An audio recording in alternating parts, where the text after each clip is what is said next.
today we have with us Christine Conti presenting the Bone Health Bootcamp, and we'll meet Christine briefly and then I'll turn it over to her and she'll take us away. Christine's an international fitness educator and chronic disease wellness specialist with over 20 years experience. She was the winner of the IDEA 2023 Fitness Professional of the Year Award. She's CEO of Conti, a woman-owned enterprise offering keynote speaking, chronic disease wellness, mindset coaching, and continuing education for fitness professionals, schools, and private companies. She is the author of Split Second Courage, What If Your Fears Were the Key to Your Dreams? And she is podcast co-host of the Two Fit Crazies and a Microphone podcast, and she is co-founder of Reinventing the Woman International. And lastly, for our purposes with MedFit, she's author of 2 of our courses.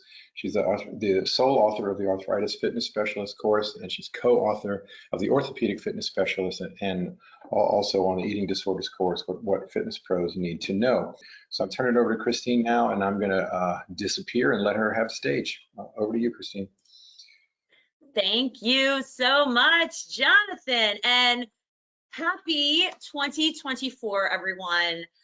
Thank you so much for a wonderful introduction, and I am excited to be kicking off this new year with one of my favorite topics to talk about, which is bone health.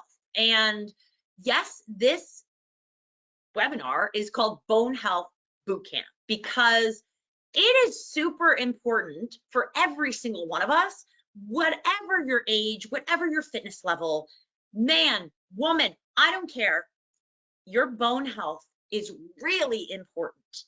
And when it comes to your bone health, do you know what you should be doing?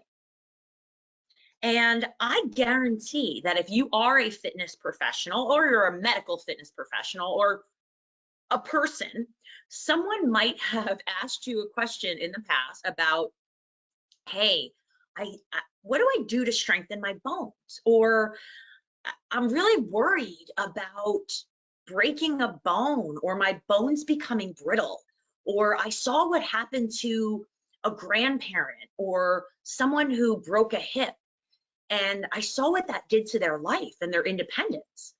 And many people right now, which is a fantastic thing, and that's why MedFit is so wonderful, because we have the ability to disseminate this information out to the masses.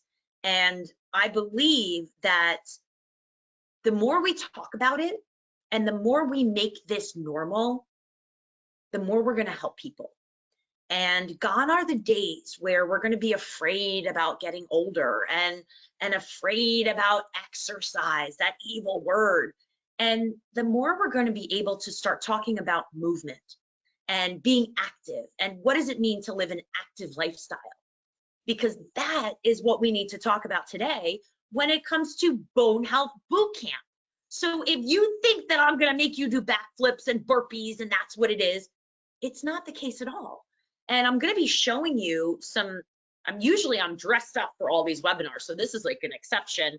I'm actually going to be showing you a couple of movements that may surprise you that you should be incorporating into not only your daily routines, but talking to your clients. So if you are a fitness professional, personal trainer, physical therapist, these are things that you should be telling your clients.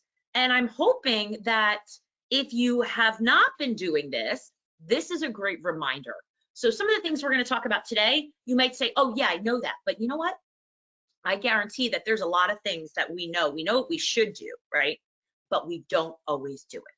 So again, some of this will be a great reminder of what we need to be doing on a daily basis, and also what we should be saying and what we can say to people staying in our lane.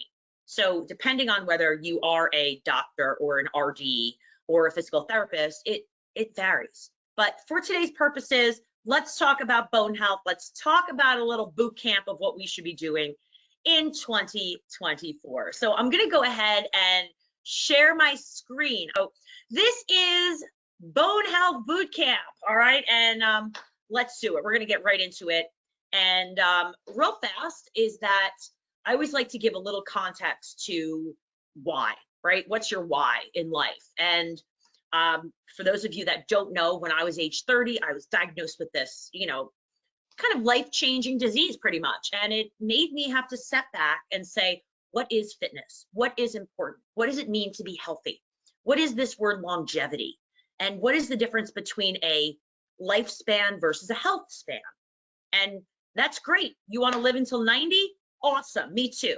But do you want to live until 90 and be independent, or do you want to live until 90 and be confined to a wheelchair in a home, not able to be able to dress yourself or go to the bathroom yourself? Or so these are the things that I figured out at a pretty early age. And with a decade of studying with doctors and RDs and exercise scientists and whatnot, I realized that my mission in life was to find my gift. My gift was actually being diagnosed with something that was life-changing, that would change my abilities, my fitness abilities, my ability to do certain things.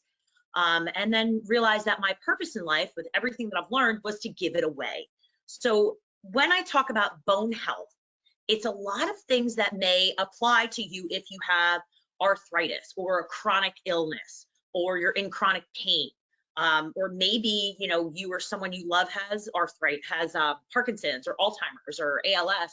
These are things and exercises that kind of span across the board. So it's not just for one type of person, as I said before. These things are good for everyone to help their overall health. And that's the boot camp we're going to talk about today. So, all right, everybody, hold on to your hats. I am going to tell you, if you do have questions as I go through some of this, which I believe you might, because I do like to stir the pot a little bit, make sure you drop them in the chat and we'll leave some time at the end. So did you know, all right, my favorite game, right? Did you know 50 million Americans experience daily joint pain and discomfort due to joint damage or injury? Why am I telling you this? Because this is related to your bone health. Let's talk about pain, right? Low back pain. Look at this, 8.6 million. Low back pain. We've got issues with weakened muscles, mobility, stability, diminished strength, and then we can't perform certain activities. Then we've got many choose what? Pharmacological agents, right? Everyone goes on certain, you know, different types of medications because I'm gonna get rid of what I have. And well, sometimes it's like putting lipstick on a pig. Sometimes it's a very brief, I'm gonna take this anti-pain medication and it'll be okay for now. Or that's when people start turning to alcohol.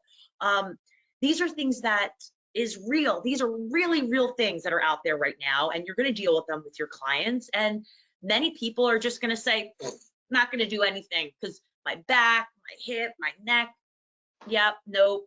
And maybe even medical professionals have told them in the past, take it easy. Well, that's where we step in, because we have the ability to educate people out there right now about their health and their bone health. So many of us think, oh, well, I'm a fitness professional and I deal with muscles, and what do I tell people about their bones? I could strengthen their muscles. Good, do that, keep doing that. But we want to take it a little bit further, all right?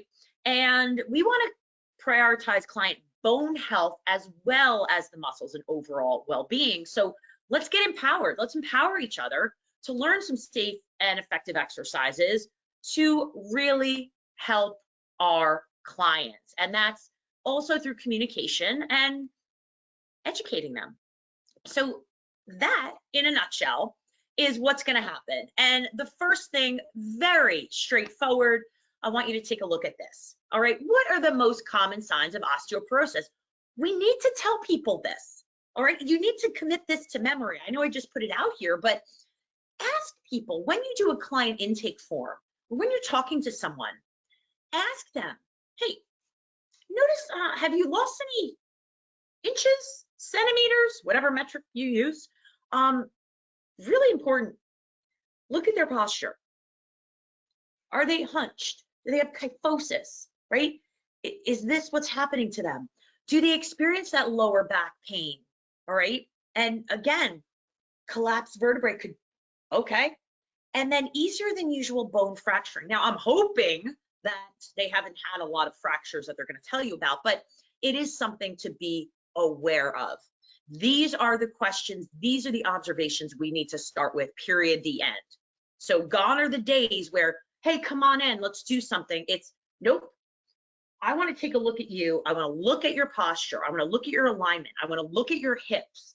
Can you get them measured? Do it. Can you actually move all of your joints?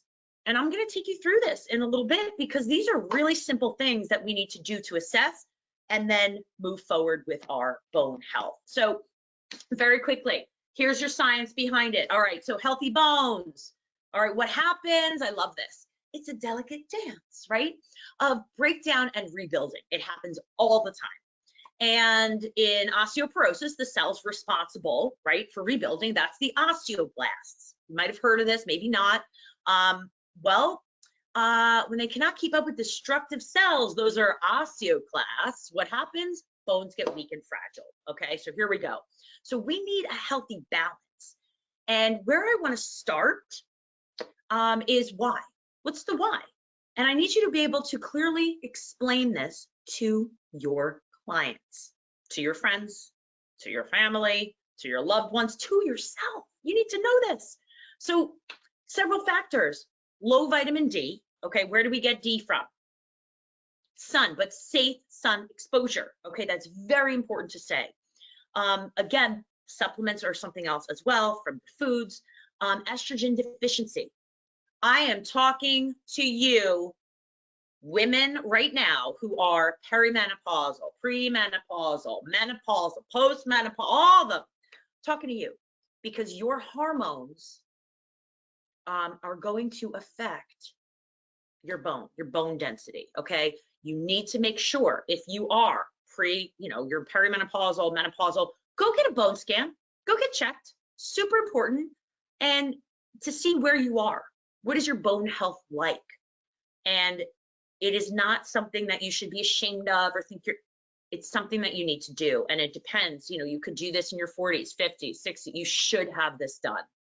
Low calcium, obviously, if you're not getting calcium from your diet, remember that calcium alone does not build bones. What does it need? It needs vitamin D. The two of them get married, they build bone. That's what we need. So it's not one without the other. So hyperthyroidism is another one. Okay, get your thyroid checked. Very important. When you go to a doctor, you go to a physical, have them check it. Just, hey, take a look at it, especially as we age. And then issues with your gut microbiome. Now, right now, the gut is like the hot topic, right? Your microbiome, what's going on with your immune system and everything else. How does it affect, or how does what you eat and your gut affect your overall health? Really important. Okay, how are you feeling? So what's going on? So this all right now is kind of the perfect storm into the whole idea of osteoblasts. Why are they failing? Now, I did put on the bottom here that yes, age, sex, ethnicity. Yeah, physiologically, these are some things that are going on, and regardless, I love this. Turn the ship around, people. How do we do this? Are we getting the nutrients that we need? That is number one, and that is where we're going to start today. So there are many things that we're doing that I don't have to be a registered dietitian. I'm not giving you a program. But what I am going to tell you about is, are you eating a lot of foods that are bone stealing? They steal your bones. They do. I do want to start with this because it is important to ask your clients what's going on. What's going on with their food? All right. And I love this because I just want to, before we get into this any farther, is look at the annual incidence of common diseases. To the right, take a look at this. You notice anything bigger than the others? Okay, we've got breast cancer, stroke, and heart attack. Number one killer of men and women in the United States, heart attack. Okay, but the annual incidence, look at the incidence right here. Those are product fractures. Yeah.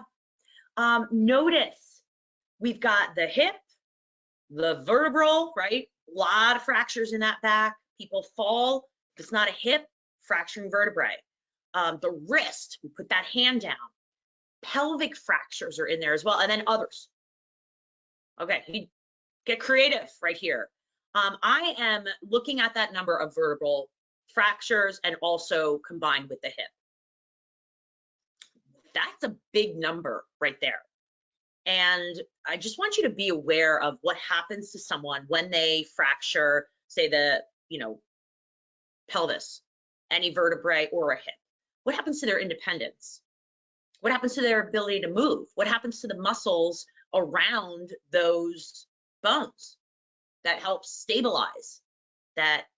Now we're into a great deal of degeneration of muscle, right? They're going to atrophy, and that is going to weaken the ability to stabilize those muscles. So this is like kicking over a domino right here. And I just want you to be aware of some of the things that, are going on right now. And let's do this. So I'm going to, one of my favorite things ever is SOS. I love the SOS. All right. And I think of like a life preserver throwing the SOS. I grew up on the water. And SOS for me stands for salt, oil, and sugar. And so simple, because I don't want anyone to feel like they're in purgatory. Like, I want to improve my bone health, but I'm going to give up everything I love. Nope, nope, nope, nope, not the case. Because if you do that, it's never going to work, right? So what we're going to do is we're just going to focus on 3 things: salt, oil, sugar today. You are staying in your lane. You're a fitness professional, staying in your lane. I want you to be aware of these 3 big facts. Number 1, salt causes excess calcium to be excreted by the kidney. Whoa, we don't want to lose any more calcium. So think about the sodium under 2,300 milligrams per day. Oh, okay. You're like, oh my gosh, that number's gigantic. Yeah, put salt in a tablespoon and like, it's pretty close to that. So I want you to think about right now, and you can even throw this in the chat if you'd like to. What foods do you eat each day that are high in sodium? Oh, I'm talking to every one of you that is on here right now, because you may think, hey, you know what? I think I'm eating pretty healthy. I think that this is, I have to tell you, and I'm going to share this with you right now. Something really powerful that I use and I tell a lot of clients, there are so many different apps out there, and I'm just going to share one of them with you right now. This is called Yuka, Y-U-K-A, and it looks like a little carrot. It's on my phone, and when I press this app, it allows me to scan a product or a food, and all I need to do is point my camera on my phone at the product, and it will come up and tell you the amount of salt average that's in it. It will tell you, I don't like the idea of saying foods are good or bad, but it will give you a scale. It'll give you an idea of, hey, what is the average amount of sodium that's in here? So these are really interesting tools that even if you're like, I don't know, and they will break it down for you. So and they're all free. This is not something that you need to pay for. But that's the one that I really like. I like to play with a lot of different apps, but that's the one that I kind of like.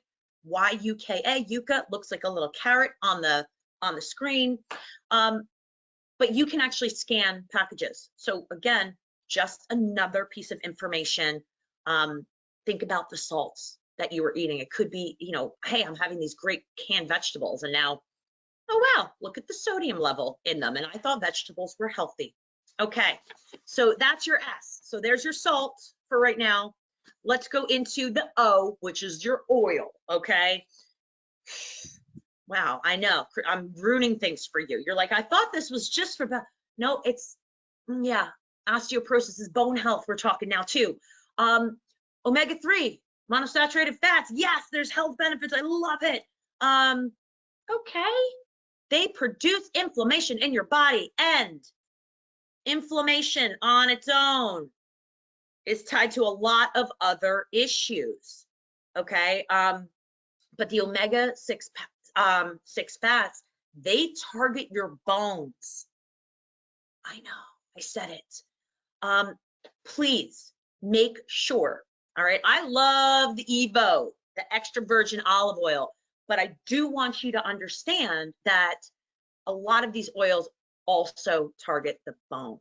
And again, we want to stay away from inflammation, but in addition, think about what that could be doing for your bone health.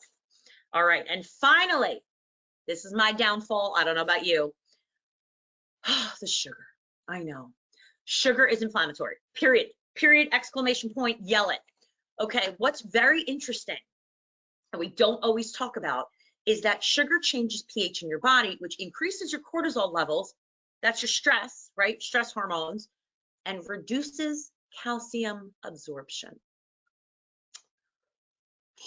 Yep, that's true. So now we're talking inflammatory, right. So those of you that do have arthritis or various autoimmune disease, the sugar is a huge issue. And sometimes we don't realize what we're doing. So when I said before about what foods, and that's where we're kind of starting, just in general, what are bone-stealing foods and drinks, sugar is one of them. And soda is huge. If you haven't heard this or you forgot, it's been a while, sugar is stripping the bones.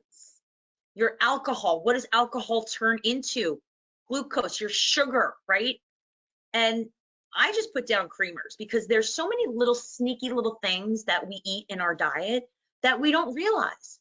Listen, coffee is a non-negotiable for me. I don't know about you, but there's probably things in your world that are non-negotiable, and you shouldn't have to live in purgatory. But knowing that if I am going to use a little cream, or I am going to use a little sugar here and there, or whatever that may be, that I'm probably not going to take the extra sugar in something else throughout the day. What is it that you're doing? So these are little things that we should be able to, when I talk about boot camp, right? Boot camp is not just fitness. It's not just diet. It's not just mindset. It's all of them, right? And that's what we need to keep in mind as that overall health. So with that said, all right, again, I'm only going into the SOS today because we could go on for hours and days about this. But SOS, really super easy thing to tell your clients, to tell people: your sugar, your oils, your salts. What do? They destroy your bones as well when we overdo it. That's it. All right, so we're ready? We're ready to get into this now, right? This is one of my favorite quotes, and guess what? Bones stay strong if you give them work. Give them work. But if they're not working, they're not getting strong, period. That's it. If you're not moving the body, those muscles are going to atrophy. If you're not moving your joints, one of my favorite sayings as well is, if you don't use it, you'll lose it. And guess what? You don't want to lose anything, not bone, not muscle, not height, not good looks, whatever. So these are things that are really important to talk about. So when we talk about giving bones work, people get very scared when we say we've got to work those bones. Because what the heck do? We're getting older. We hear about osteoporosis, sarcopenia, your loss of muscle. And then you're like, oh, well, I shouldn't be running. I shouldn't be jumping. I probably shouldn't lift weights because it might break my bones. And it's the exact opposite of what we actually need to do to support healthy bone building in our bodies. So yes, it keeps being physically active. And I'm hesitant to say the word exercise. Exercise has got such a terrible connotation sometimes. It's scary. Your eyes are bleeding. I get sore. I can get hurt. No, we're just talking about being active. Yeah, active. Get out of your chair. Okay, get up and walk around. Do some stomps. We're gonna do that in a minute. This is the deal. Your bones are living tissues, right? Stronger when you use them. Children, what do? They play a lot, or hopefully, right? But you as a kid, did you play a lot more than you do now? Did you go outside and run around with your friends? As a child, we're growing, we're developing, right? That body's moving. And you know what's interesting is that there's been a lot of studies done about children and, what are their hips like? What is their back like? What is their posture like?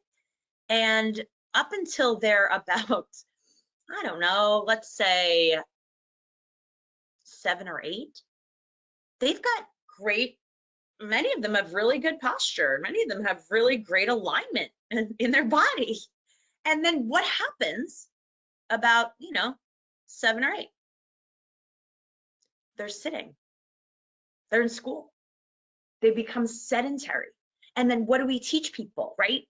As we get older, we're sitting in school, and then we're maybe sitting in a career, and then we go, we're sitting, we're driving to somewhere, we're sitting.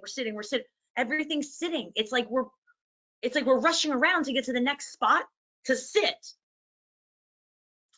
And then we wonder why we lose bone strength and muscle, that inactivity. So there are no excuses right now. And I have to tell you that I am your tough love. And I will tell clients, I work with people that have chronic diseases. They are my jam. And I tell them, whatever it is they have, you have no excuse. You have to move. Otherwise, you're giving up. That's it.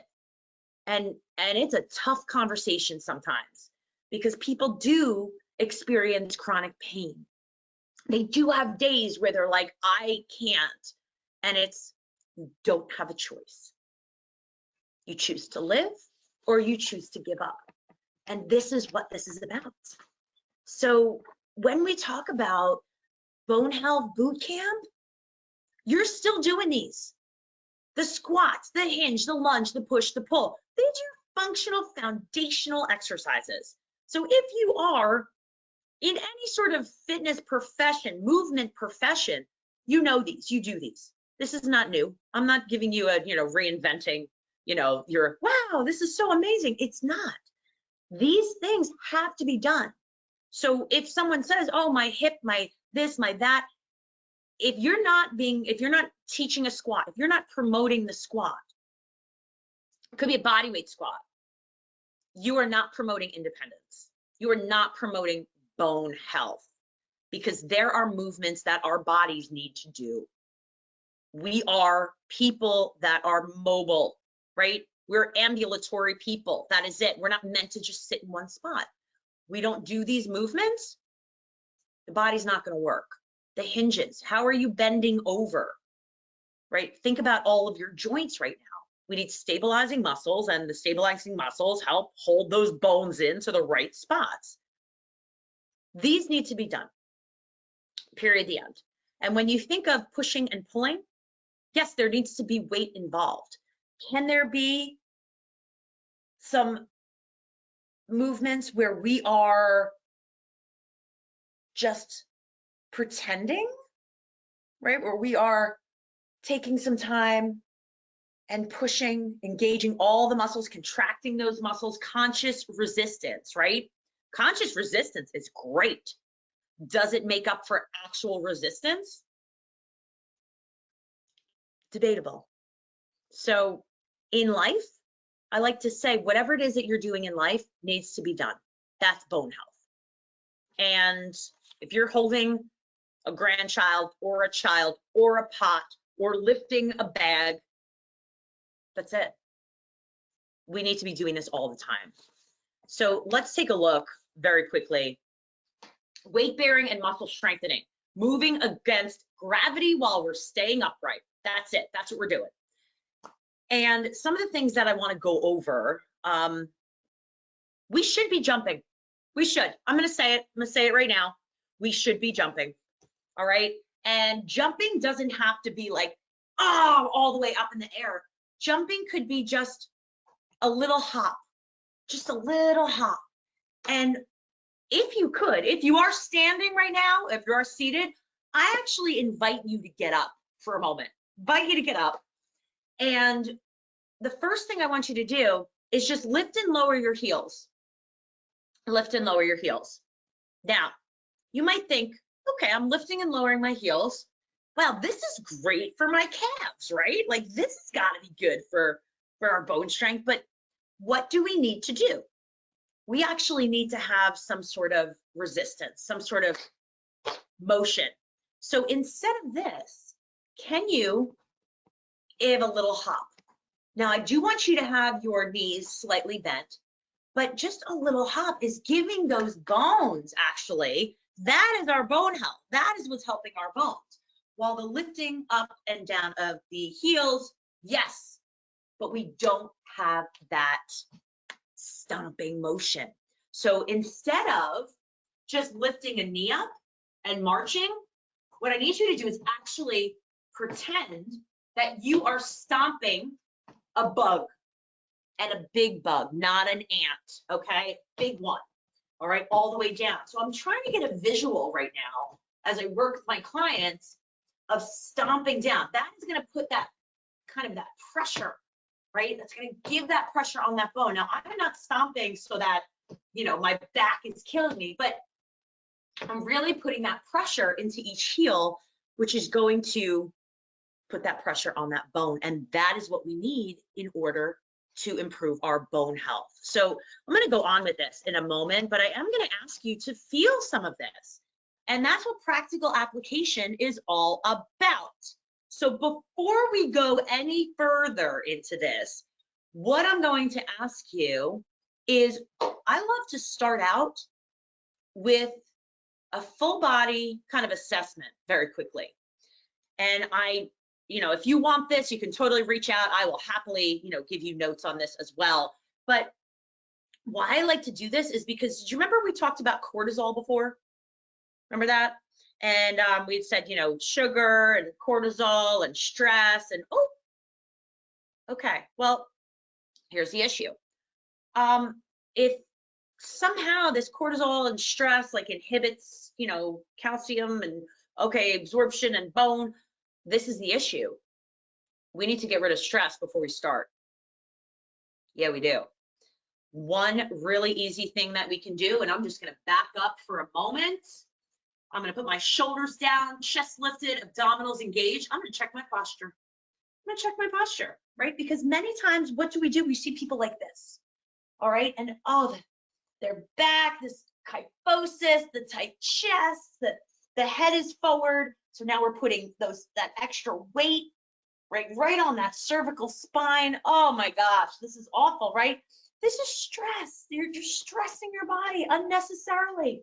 So the first thing, shoulders back, chest is lifted, abdominals engaged, simply means we're standing up straight.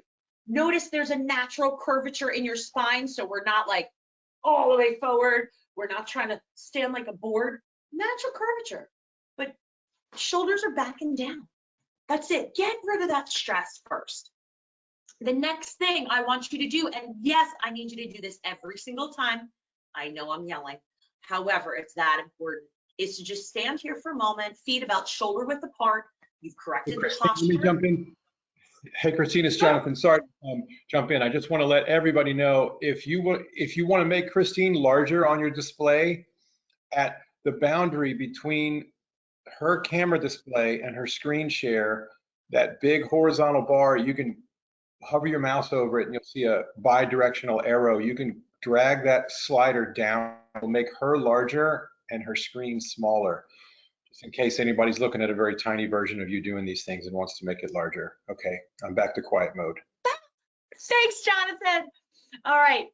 So I know I'm not doing a full exercise class. So just making sure that you do what is going to light up that parasympathetic nervous system for that person to start, which means we want them calm. We want them open to doing some of these exercises because some of them are scared. They're bones, right? This is their life. This is their independence. So after we corrected that, all I want you to do is take a deep, meaningful breath, bring their hands over their head, and then exhale, release, and doing that one more time. Inhale up, then exhale. That is how easy that is. What did that take? Like a minute, maybe? All right. So when we think of practical application, let's just take a look at some of these. All right, so lower impact, and we're going to talk about how much, how many, what am I doing? Now, these are for bone health. Now, I went to a lot of different studies, and I always like to go to not just studies in the United States. This is, I've referred to some of these from the UK, Canada, Australia, but you know, I will go and read a lot of articles from PubMed or Harvard Health or CDC or the Mayo Clinic, or, you know, you name it. The Osteoporosis Foundation is another great resource. And, you know, when I develop some of these, I want to make sure that you are following what is out there, the research that has been done, and you're not just making these up like, oh, I think this works. Well, some of these have been, you know, have been proven. They've been researched. They've been, you know, really tested out. And I do want to go over some of these and why. And that's what's really important. There are going to be people that walk in and, you know, you want to do the best for them, and they're worried about their bone health. Well, take a look at this. Look at the high impact for a second. Basketball, volleyball, track, star jumps, tuck jumps. Notice that there's a lot of jumping, a lot of maybe pounding. This is going to actually help your bone density, that impact, right? Notice it says impact. We have to make an impact, gravity, weight on that body. And when we think about this, not everybody, all right, I mean, I would say 95% of the people I work with are not in that category of tuck jumps. All right, not at all. However, take a look at the moderate. I would say that most people you should be offering your moderate impact. Now, Highland dancing, any sort of dancing that gets your heart rate up is what I want to tell you about that. The jogging, the running, pickleball is like where it's at right now. Not a lot of running, but a little movement, side to side, lateral motion, sagittal plane, front and back. Skipping, hopping does not have to be across a field. Can we maybe hop or skip for 10 seconds, 20 seconds at most? Low-level jumping, like I was saying before, you can stand up and just lift and lower your heels, or can you maybe lift those toes off and just do a little jump, maybe 5 or 10 of them. You can hold on to a wall, a counter, a table, anything that is stable. Vigorous heel drops and stamping, like we were doing before. We were just lifting and lowering the heels. If you want to stand up and try this, you can. I always think this is interesting. The vigorous heel drops, very different. If you could, put your feet about shoulder width apart. All right, you can, if you'd like, you know, you can make my screen super big. But all I'm doing is putting my feet about shoulder width apart. I will lower this for all of you if you want to see beautiful Wonder Woman sneakers I have on. I'm lifting and lowering my heels. So this is going to light up, right, your calf muscle, really lift, contracting, and releasing. But when they talk about vigorous, it's here. I'm actually focusing on that down. So we always talk about eccentric, concentric movements. I'm focusing on the down, down, down. That is what we're talking about when we're building bone. It's a very different movement than the squeezing up and slowly lowering. It's, I want down. It's like you're squashing the bugs just with your heels, like we did before. And just like the stamping, right? So instead of that walk, right, which is great, I love walking, we're working the hip flexors, we're getting it going, lifting our feet. I need you to really think about taking that foot, putting that energy, putting that body weight all the way down. as we do that. So again, some of these, when we talk about our bone health, the exercises are executed a little differently. And again, like I said, this is a short webinar, but there are so many resources out there where you can watch, and you could always reach out to me for, various options of things that we normally do, like the lower impact, your walks, your brisk walking, your marching, stair climbing. Those were our gentle heel drops for before. But picking that up a little bit is going to give just a little extra, and it's going to give your client the confidence, right, that they can keep going. So here's some levels just to throw this out here for you. What is appropriate for some of your clients, people without osteoporosis, and most people with osteoporosis. 50 moderate impacts on most days. Jumping, skipping, jogging, hopping. We talked about that. And what could that be? Could it be, impact? Could that be stomping? Well, that would be 50 on each leg, right? If we're going to be stomping. And again, jumping, could it just be a little hop? Makes a big difference. However, take a look at this. Spinal fractures. You're unable to do moderate exercises. 20 minutes of lower impact on most days. Okay, I'm just gonna jump in here for a second, and this is where I always say I like to stir the pot a little bit, because see where it says most days? And I'm taking this from research. I say every day. Every day you should be doing some form of movement. And I'm going to take away that word exercise and say you should be doing 20 minutes of movement every day. Every day. If you're not with a client, they should have a game plan of exactly what they're doing. And we should be holding them accountable for it, whether it's on an app or it's on a program that you wrote for them or whatever that training is, every single day. There's not a day that should go by that says, yeah, no, this is my off day. There are no off days in life, are there? So, not physically strong enough. Okay, yes, there are people that just don't have the strength, or I'm in too much pain. You're just gonna stand up. You are gonna do that sit to stand as much as possible. I'm gonna give you a little secret. Work with a lot of people that are sedentary. And what I say, and for many people that deal with fall prevention, is that the more times that you can get up from sit to stand in about 30 seconds or a minute, the lower your risk for falls. Also, the higher your muscle strength and the better your bone health is going to be. So what I say is that if you are someone who sits and you're watching television, every time you see a commercial for a medication, that is your cue to do sit to stands. And I say, it really opens your eyes to the importance of being active.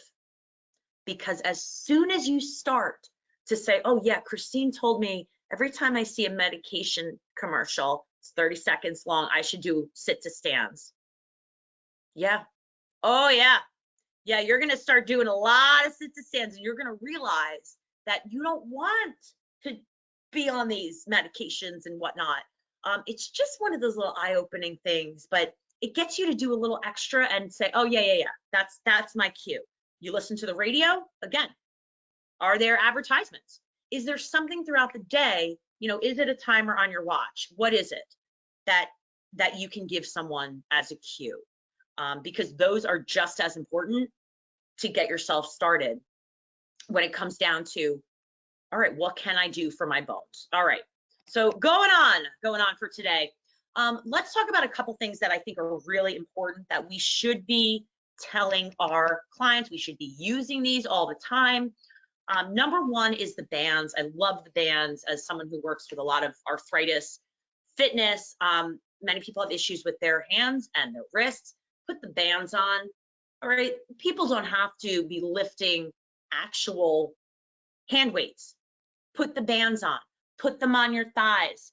Do lateral steps side to side, working those hips, really getting a lot of resistance, and not just a little. really push that resistance. Something else I absolutely love is a weighted vest. I know. I was never a weighted vest person until I realized, wow, if we're thinking about bone health and people can't be putting a lot of weights in their hands or their form is off, why not do some squats with a weighted vest? It adds just a little extra to that body without overloading the arms or the elbows or the shoulders. So again, taking that weight and absorbing it into your body. It's just like when you hold something and you should always hold something close to the center of your body, take it into your, center of gravity. The vests are amazing. So again, I put a little link to here, the 6 best weighted vests. I don't promote any company, but just something to look into. I highly suggest. The difference between marching around, right, with an extra 5 pounds, 10 pounds on you actually does make a huge difference. So even if you're not stomping and you're just walking, better for your knees, better for the hips. The other thing is soft mats. Do you have access to mats? 1, 2, put it down on the ground. You're working with a client and we're talking about stomping. It's going to feel a lot better to stomp on that mat that is soft. That is a great way to start, and also gets over that fear of, oh, is this going to jar my back? Is this going to, do they have, vertebral cracks? Do they have something going on with their hips? Thinking of how do we ease into this? So that is another one. So easy. We don't even think about it. Get the mats down and march with the mats. The last thing that I did not put up here, which I also love, is the rebounder. Those little trampolines. So good, so good. What I like to do is stand on the trampoline or the rebounder, and instead of jumping up, you just press down, push down, down, down with the heels. And many times people are like, how do I not?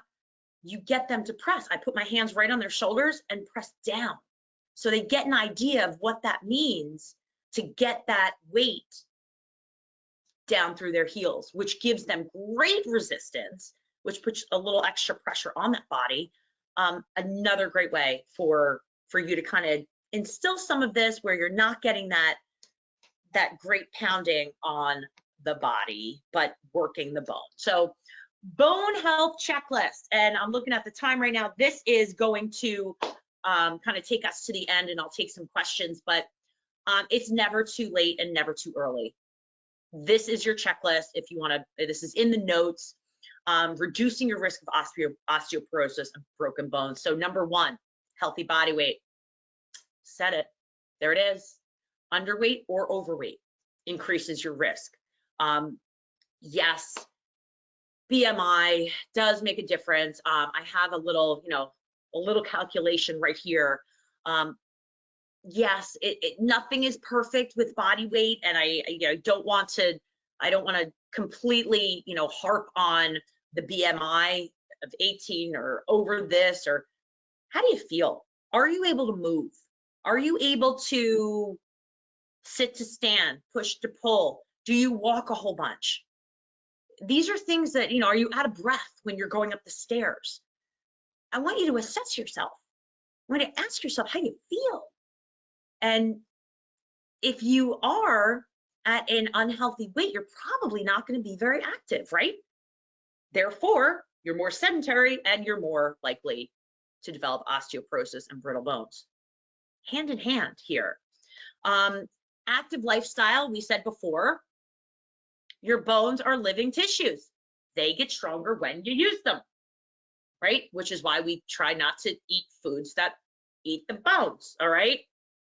So eating well, like we said, your calcium and your vitamin D. Sometimes people will take calcium supplements, vitamin D, supplements as well. The closer you can get to all natural, the better. I understand there are special circumstances, but staying in your lane. If you're a fitness professional, you're not going to be writing someone's health plan, always refer back to, did you see your medical professional? Always. And if you can have an open conversation with them, fantastic. But if not, making sure that they are going to a registered dietitian. They are getting that information from someone who is certified. And if you are a registered dietitian and also a medical fitness professional, great, but stay in your lane. The vitamin D from the sun, yep, helps absorb calcium, gives bones their strength and hardness, right? And the other thing that I want to mention, I know I'm gonna say it, the smoking.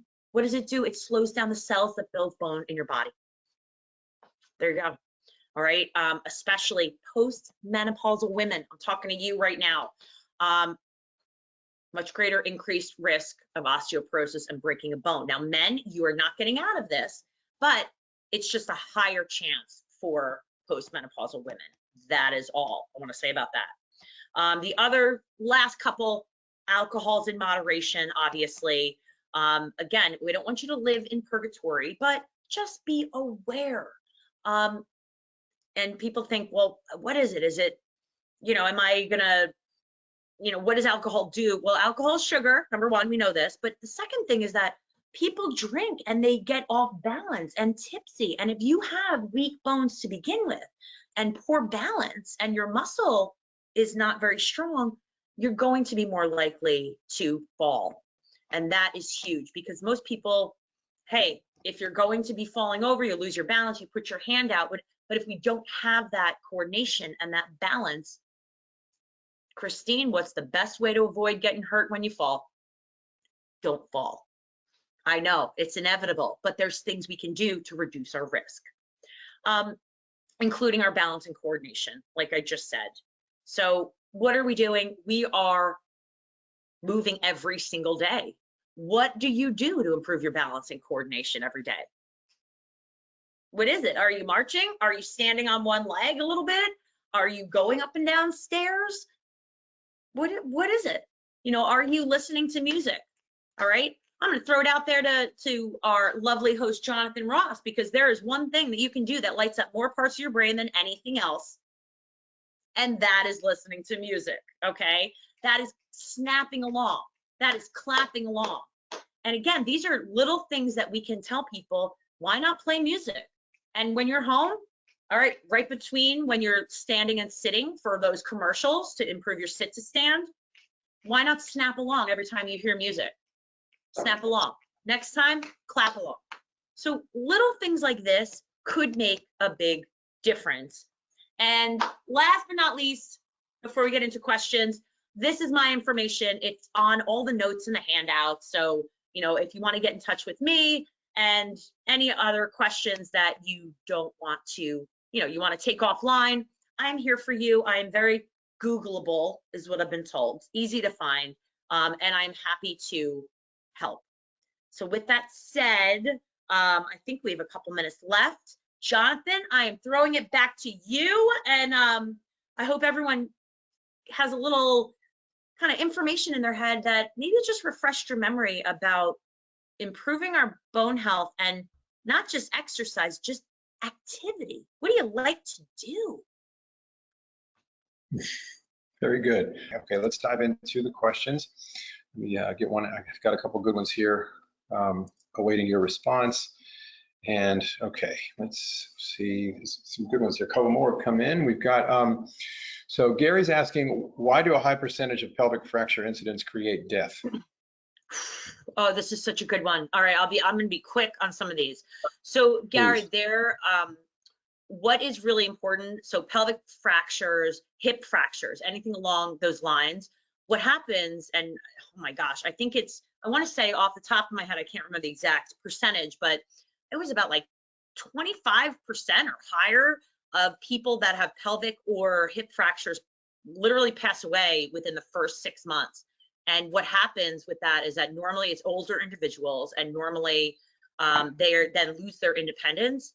And all of this with their atrophy of their muscles, with the pain that they're in, the medications they're on, and the lack of activity also gives them depression. Because we do know there's a there's a tie between pain, chronic pain, physical pain, and also mental pain that they tend to give up. All right, rock on. So I just want to throw this out there to you. This is just a little high five. Lowell said, "This is so good" at some point during it. So I just want to, I think it's Yes. always nice, those fun little things. So there was another question here too from Bev. She's asking, this has to do with sodium intake, I'm sure. Okay. Says, does miso count? She read that it doesn't increase your blood pressure the same way as table salt does. So miso does have some salt in it. All right, it's tasty, but the thing is, it doesn't have a significant amount of effect on blood pressure unless you eat it all the time. So it's one of those things where, it's kind of everything in moderation, and miso is the same for that. Okay, very good. And we have some information here sort of added to your presentation by your co-author on the orthopedic course. Irv jumped in with a little comment here.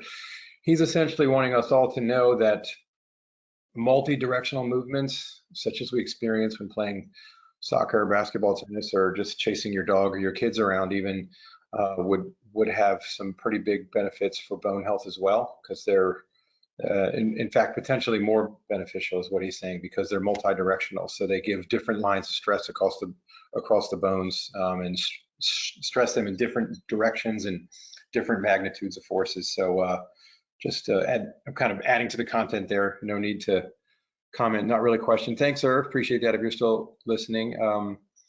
Gail is asking, do you recommend rubber soles when doing moderate impact exercises, or do they defeat the purpose due to shock absorption? You know what I recommend? No shoes is actually my preference, that you're making connection with the ground, that you are literally grounding yourself with that foot. And I like to do, what I honestly like to do is have the softer mats to start with, and then barefoot and, dig in. Honestly, I'm not a huge fan of big rubber soles. If that is what they're comfortable with, then go for it, because I would rather have you put a little extra,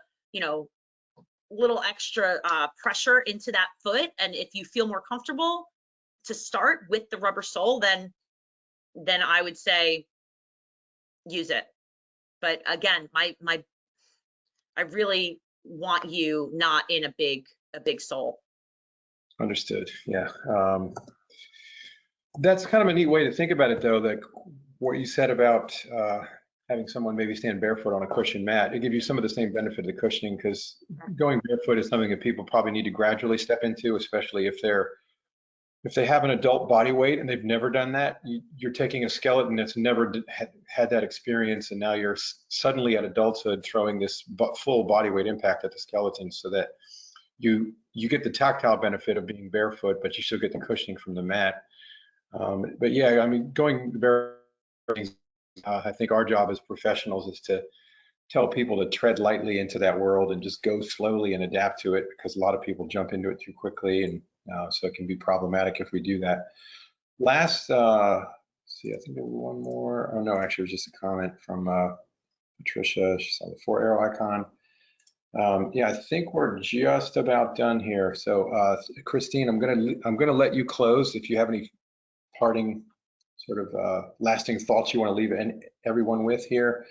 And so I'll just say to everyone first, thank you for giving us the gift of your time and attention and energy. I really hope this is valuable for you. It's our first one of the year, so we're starting off our 2024 webinar calendar with one of our favorite webinar presenters.